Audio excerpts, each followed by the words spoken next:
The Colorado wind whipped dust across. The open range as rancher Eli Braddock tightened the saddle cinch on his bay horse. He lived most of his life alone on Braddock Ranch until fate delivered an unexpected visitor. Her name was Marisol Vega, a traveling sketch artist documenting the forgotten towns of the West. Her wagon's axle had cracked, miles from anywhere, and Eli found her walking the trail, determined but exhausted. Eli offered help, but the sun was dropping fast. Coyotes had already started their evening cries. "Ma'am," he said, guiding her toward a massive flat boulder near his horse corral. "Rest a moment. Sit on it." Marisol looked at the rock and blinked. "That thing is too big," she said with a shaky laugh. "I'll slide right off." Eli gave a calm half-smile. "It's solid, trust me. Just sit on it." She stepped forward, brushing dust from her long skirt, and eased herself onto the stone, then froze. It rumbled. It moved. Her eyes widened. "Eli, what am I sitting on?" The rancher stepped closer, lowering his voice. "Easy now. Don't jump." The stone wasn't a stone at all. A pair of old, scarred horns lifted as the creature beneath her rose slowly from its rest. Marisol scrambled off as a massive longhorn bull, Eli's half-tame, half-legend beast named Thunderjaw, shook off the dust. "I tried telling you he's big," Eli chuckled. "He likes the warmth of this spot. You didn't see him under all that dirt." Marisol's heart pounded, but the bull didn't charge. He simply regarded her with lazy amber eyes, snorting warm breath into the cooling air.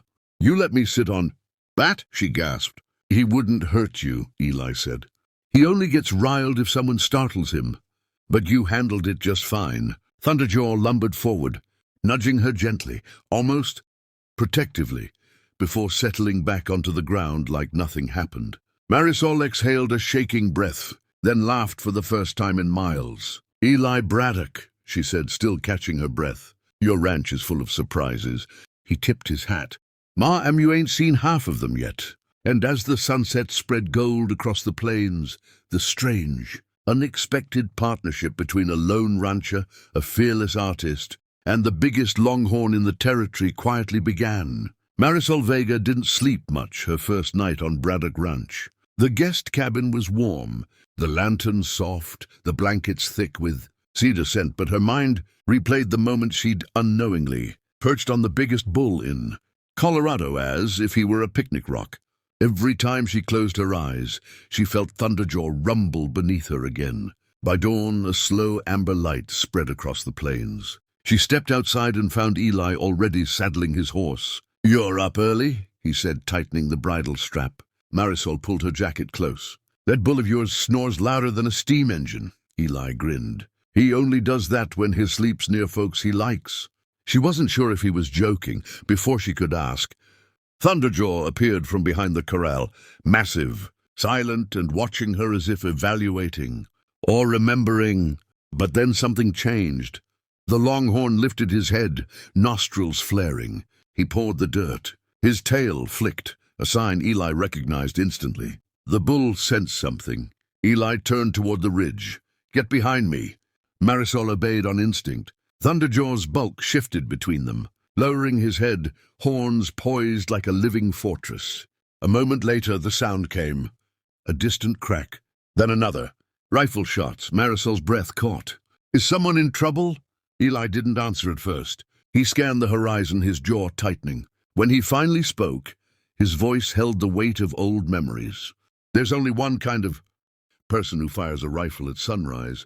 In these parts," he muttered. "Rustlers."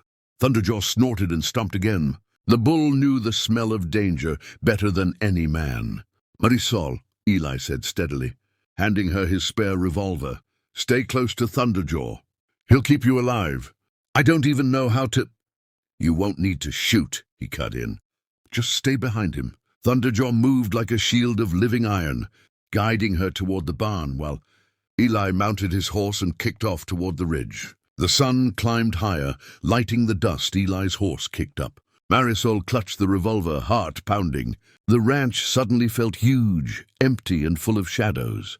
Thunderjaw stayed beside her, rumbling deep in his chest, a warning or maybe a promise. Then from the far ridge came Eli's whistle, sharp, urgent and meant for Thunderjaw. The bull's muscles bunched. He turned to Marisol, snorted once, and then charged across the plains like a thunderstorm on four legs. Marisol could only watch as Eli and his great beast disappeared into the rising dust, riding straight toward whatever danger waited beyond the ridge. The story of the ranch had only just begun to show its teeth.